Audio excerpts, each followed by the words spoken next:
Friends, legal literacy YouTube channel में आपका स्वागत है।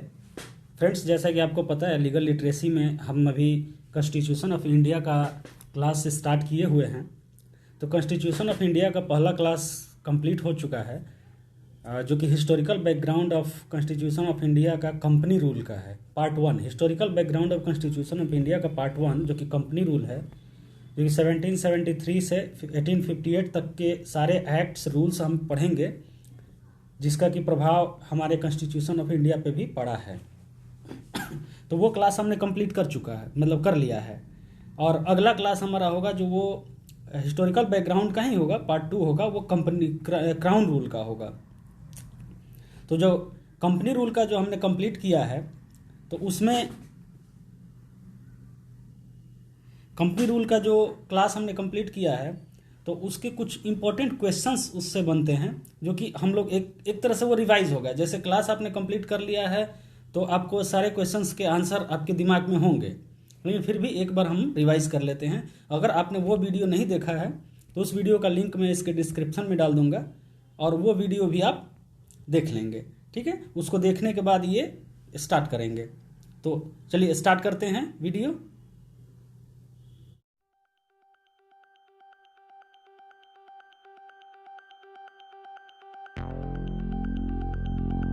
तो पहले क्वेश्चन से शुरू करते हैं। फर्स्ट क्वेश्चन हमारा क्या कहता है? पहला क्वेश्चन हम देखते हैं कि which was the first act enacted by British government to control the affairs of East India company. ये जो वो क्लास हम लोग करेंगे उसका पहला ही क्वेश्चन है, मतलब स्टार्टिंग में ही आप समझ जाएंगे। तो वो एक्ट है दोस्तों रेगुलेटिंग एक्ट ऑफ 1773। ठीक है, उसके बाद आता है second question, by which act governor of Bengal become governor general of Bengal. तो ये भी रेगुलेटिंग एक्ट ऑफ 1773 है। रेगुलेटिंग एक्ट ऑफ 1773 से ही गवर्नर ऑफ बंगाल जो था उसको गवर्नर जनरल ऑफ बंगाल बना दिया गया। नेक्स्ट क्वेश्चन पे आते हैं। नेक्स्ट क्वेश्चन है, how many members were there in executive council of governor general of Bengal to assist him by regulating act of 1773। जैसा कि दोस्तों वो क्लास आपने अगर किया होगा, पढ़ा होगा, तो आपको पता होगा कि गवर्नर जनरल ऑफ बंगाल को गवर्नर जनरल ऑफ बंगाल बनाया गया। तो उसके असिस्टेंस के लिए एक काउंसिल बनाया गया, एग्जीक्यूटिव काउंसिल बनाया गया। तो उसमें कितने मेंबर थे? तो फ्रेंड्स उसमें मेंबर्स थे 4। ठीक है, अब आगे बढ़ते हैं। Who was the first governor general of Bengal? जो गवर्नर ऑफ बंगाल को गवर्नर जनरल ऑफ बंगाल बनाया गया, तो सवाल उठता है कि पहला गवर्नर जनरल ऑफ बंगाल कौन था? तो लॉर्ड वारेन हेस्टिंग्स, ये first governor general of Bengal थे। ठीक है, आगे बढ़ते हैं। क्वेश्चन नंबर 5 है। क्वेश्चन नंबर 5 फ्रेंड्स है कि by which act governors of Bombay and Madras were made subordinate to governor general of Bengal. जैसे कि इसका आंसर है फ्रेंड्स रेगुलेटिंग एक्ट ऑफ 1773। तो थोड़ा सा बैकग्राउंड में बता दूं कि इसके पहले रेगुलेटिंग एक्ट ऑफ 1773 के पहले governors of Bombay and governors of Madras and governor of Bengal सारे इक्विवेलेंट थे, सबके पावर्स बराबर थे। लेकिन इस एक्ट के द्वारा जो गवर्नर ऑफ बॉम्बे और गवर्नर ऑफ मद्रास जो थे उसको गवर्नर जनरल ऑफ बंगाल का सबऑर्डिनेट कर दिया गया। नेक्स्ट क्वेश्चन पे बढ़ते हैं। Which act prohibited servants of company from engaging in any private trade और एक्सेप्टिंग प्रेजेंट्स फ्रॉम नेटिव्स। अब फ्रेंड्स इसकी जरूरत क्यों पड़ी? इसका भी आंसर वही है, रेगुलेटिंग एक्ट ऑफ 1773 है, 1873 लिखा गया है, इसको इग्नोर मारिएगा। तो इसकी जरूरत क्यों पड़ी? क्योंकि कंपनी का जो रूल था, कंपनी के जो ऑफिसर्स थे, कंपनी के जो सर्वेंट्स थे, कंपनी में नौकरी करने वाले लोग, वो अपना प्राइवेट ट्रेड भी करते थे, कंपनी के अलावा अपना ट्रेड भी, अपना व्यापार भी कर रहे थे, और लोगों से ब्राइब वगैरह भी ले रहे थे। तो जाहिर सी बात है कि कंपनी के अफेयर्स को रेगुलेट करने के लिए रेगुलेटिंग एक्ट ऑफ 1773 आया। तो इसलिए कंपनी को जब रेगुलेट करना है तो कंपनी के जो ऑफिसर्स हैं उनको भी रेगुलेट करना होगा। तो इस एक्ट में इनको प्रोहिबिट कर दिया गया कि आप प्राइवेट ट्रेड नहीं कर सकते हैं और किसी भी नेटिव से कोई भी प्रेजेंट्स नहीं ले सकते हैं। नेक्स्ट क्वेश्चन फ्रेंड्स ये है, by which act supreme court was established. अब सुप्रीम कोर्ट का स्थापना ये रेगुलेटिंग एक्ट से ही हुआ, रेगुलेटिंग एक्ट ऑफ 1773। ये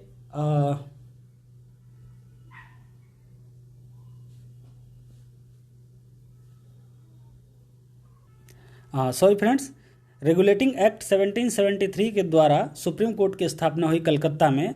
ये 1934 में नहीं हुई, 1934 की जगह ये बाय मिस्टेक लिखा गया है, ये 1774 में हुई थी। ठीक है, 1774 में हुई थी। सुप्रीम कोर्ट से ही रिलेटेड एक क्वेश्चन है, what was the strength of जजेस इन सुप्रीम कोर्ट आफ्टर एस्टेब्लिशमेंट। तो जब सुप्रीम कोर्ट एस्टेब्लिश हुआ तो उसमें कितने जजेस थे? तो फ्रेंड्स राइट आंसर है 4 जजेस थे, एक चीफ जस्टिस और 3 अदर जजेस। आगे बढ़ते हैं नेक्स्ट क्वेश्चन है क्वेश्चन नंबर 9। क्वेश्चन नंबर 9 देखते हैं, by which act court of director, जो गवर्निंग बॉडी एक बनाई गई थी, was made by the British government.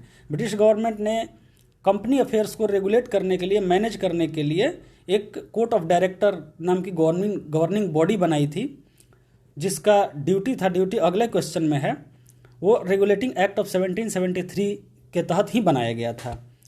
अब नेक्स्ट क्वेश्चन है कि वो ड्यूटी क्या था, वो कोर्ट ऑफ डायरेक्टर्स का, what was the duty of the court of directors. तो इनकी ड्यूटी थी to report the British government on revenue, civil and military affairs of the company in India. ये कंपनी को manage करने के लिए ही था, ये इनका काम था कि रेवेन्यू, सिविल और मिलिट्री अफेयर्स जो कंपनी का है उसका रिपोर्ट करें ब्रिटिश गवर्नमेंट को। नेक्स्ट क्वेश्चन पे आते हैं friends, question number 11। When the act of settlement amending act came into force. तो 1781 में अमेंडिंग एक्ट आया। What was the need of the act of settlement. Act of settlement की जरूरत क्यों पड़ी? To rectify the defects of regulating act of 1773। 1773 के regulating act में कुछ डिफेक्ट्स थे जिसको रेक्टिफाई करने के लिए ये एक्ट ऑफ सेटलमेंट को लाया गया। नेक्स्ट क्वेश्चन पे बढ़ते हैं। नेक्स्ट क्वेश्चन है, when the Pitt's India act came into force. ये क्वेश्चन बिल्कुल इजी हैं, अगर आपने पहला सेशन किया होगा, जो हमने पढ़ाया है पूरा उसको किया होगा, तो ये क्वेश्चंस बिल्कुल इजी हैं। ठीक है, सिर्फ रिवीजन के लिए है। तो when the Pitt's India act came into force, तो पिट्स इंडिया एक्ट 1784 में आया। Why this act is called as Pitt's India act. ये पिट्स इंडिया एक्ट इसलिए कहा जाता है कि विलियम पिट्स उस समय ब्रिटेन के प्रधानमंत्री थे और उन्होंने इसको इनेक्ट करवाया था, ब्रिटिश पार्लियामेंट में पास करवाया था, इसलिए इसको पिट्स इंडिया एक्ट कहते हैं। Next question, which act of British parliament distinguished between the commercial and political function of East India company. पहले क्या था कि ईस्ट इंडिया कंपनी पॉलिटिकल और कमर्शियल फंक्शन एक ही साथ करती थी, कोई डिस्टिंक्शन नहीं था, तो उसको अलग अलग किया गया।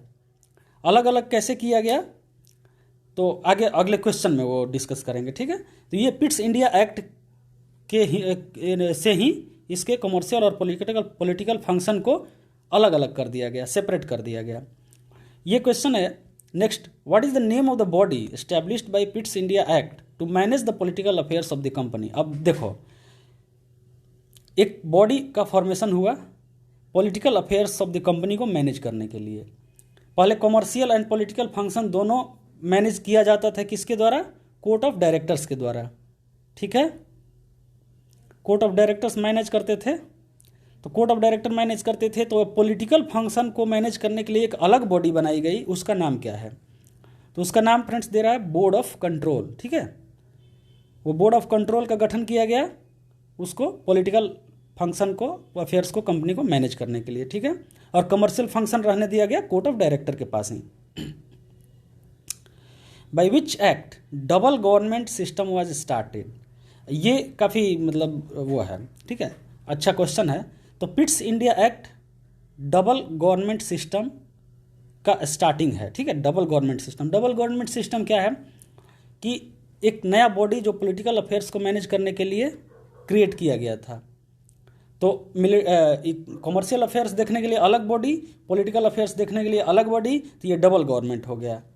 तो डबल गवर्नमेंट का स्टार्टिंग कहाँ से हुआ था? तो पिट्स इंडिया एक्ट से। क्वेश्चन नंबर 18 है, by which act companies territory in India were called as British possession in India. देखो, इसके पहले पिट्स इंडिया एक्ट इसका राइट आंसर है, और पिट्स इंडिया एक्ट आने से पहले कंपनी की जो टेरिटरी थी वो कंपनी टेरिटरी कही जाती थी, लेकिन पिट्स इंडिया एक्ट के बाद कंपनी की टेरिटरी जो थी उसको कहा जाने लगा ब्रिटिश पोजेशन इन इंडिया। ठीक है, British possession in India. Next question पे आते हैं, क्वेश्चन नंबर 19। क्वेश्चन नंबर 19 है, when East India company get Diwani rights over Bengal, Bihar and Orissa. तो ईस्ट इंडिया कंपनी को दीवानी राइट्स कब मिले बंगाल, बिहार और उड़ीसा में?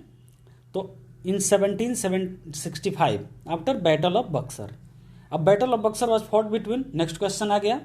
तो बैटल ऑफ बक्सर की लड़ाई हुई थी, एक तरफ थे मुगल एम्परर शाह आलम सेकेंड, दूसरी तरफ एक तरफ Mughal emperor Shah Alam second, Nawab of Awadh Shujauddaula, Nawab of Bengal Sirajuddaula and दूसरी तरफ ईस्ट इंडिया कंपनी। और इस लड़ाई में ईस्ट इंडिया कंपनी की जीत हुई और जीत होने के बाद ईस्ट इंडिया कंपनी को दीवानी राइट्स बंगाल, बिहार और उड़ीसा में मिल गए। दीवानी राइट्स मतलब civil justice and revenue rights.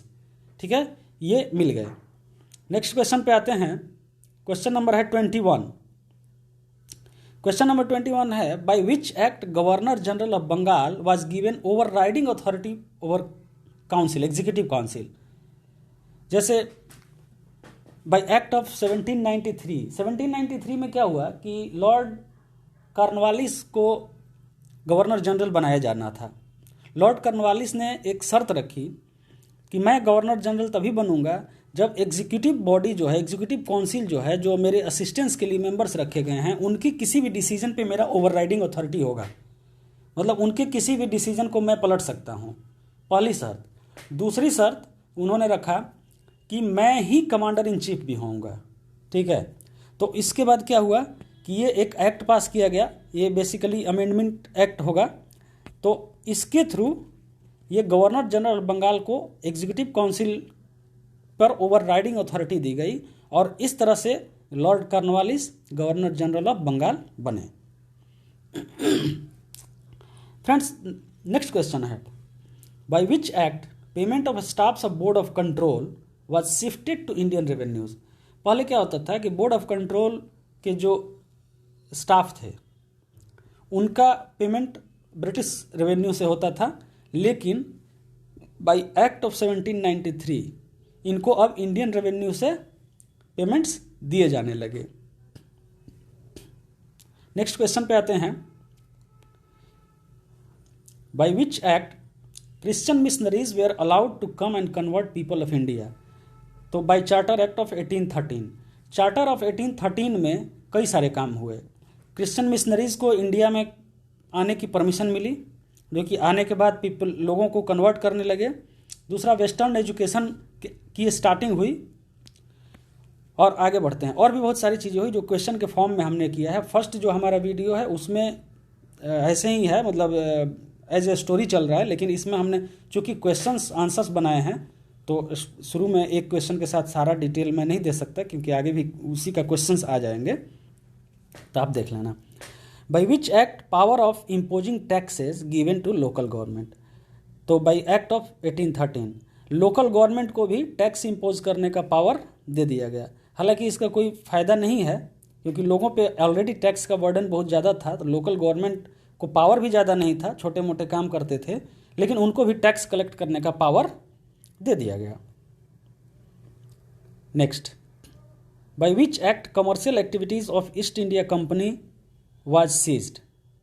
तो बाय चार्टर एक्ट ऑफ 1833। हमने पहले क्या देखा, सीक्वेंस में आते हैं, तो सीक्वेंस में है कि कोर्ट ऑफ डायरेक्टर की स्थापना हुई, जो कि revenue, military affairs, civil affairs, commercial affairs, हर चीज़ पे ब्रिटिश गवर्नमेंट को रिपोर्ट देता था। उसके बाद बोर्ड ऑफ कंट्रोल की स्थापना हुई, जिसको कि पॉलिटिकल अफेयर्स को मैनेज करने की जिम्मेदारी दी गई, और कोर्ट ऑफ डायरेक्टर को कमर्शियल अफेयर्स मैनेज करने की जिम्मेदारी दी गई। लेकिन by charter act of 1833 commercial activity East India Company का पूरा सीज कर लिया गया।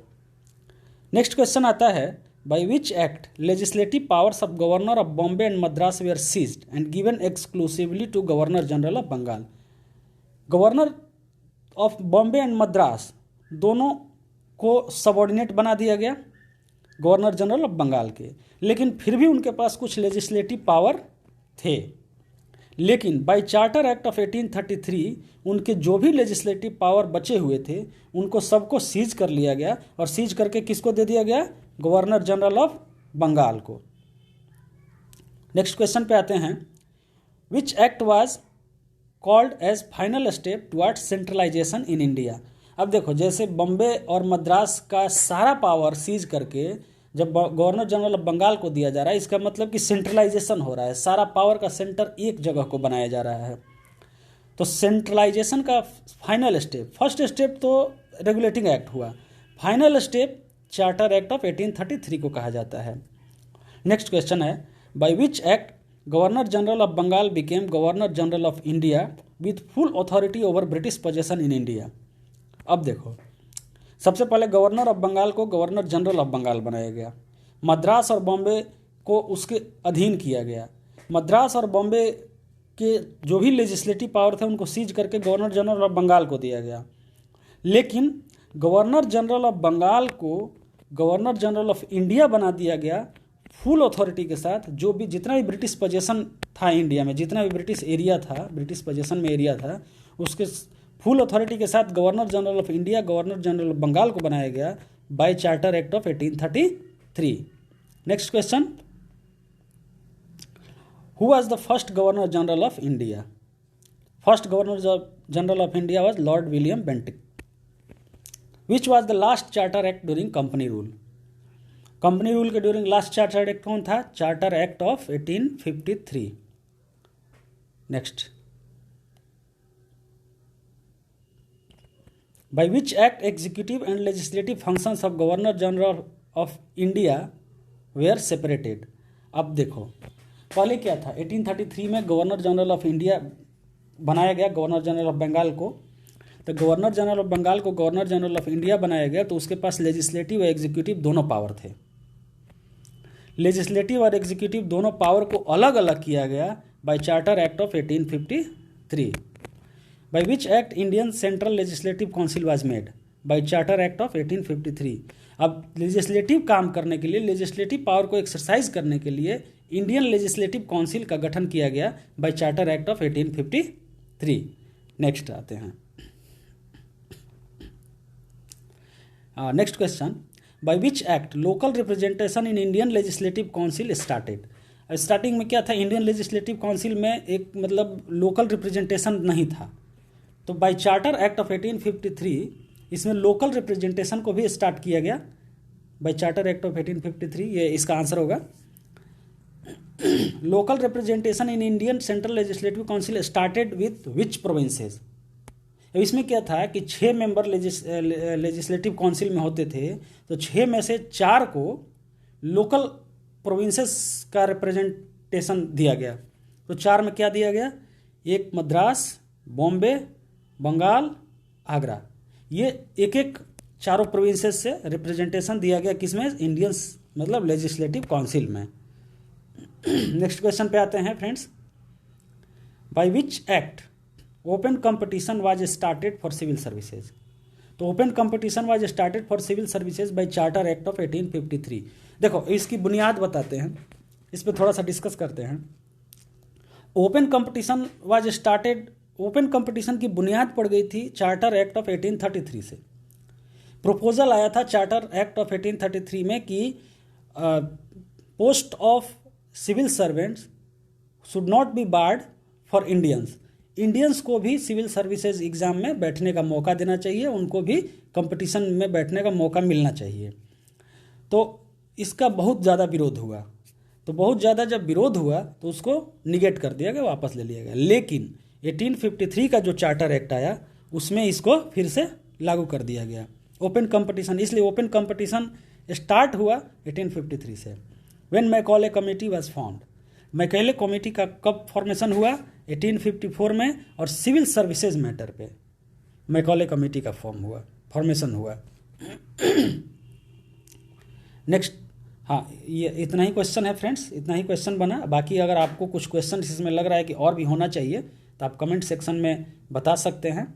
और वीडियो अगर अच्छी लगी हो, कुछ लगा हो कि वैल्यू है, तो वीडियो को लाइक करें, शेयर करें और सब्सक्राइब करें। धन्यवाद।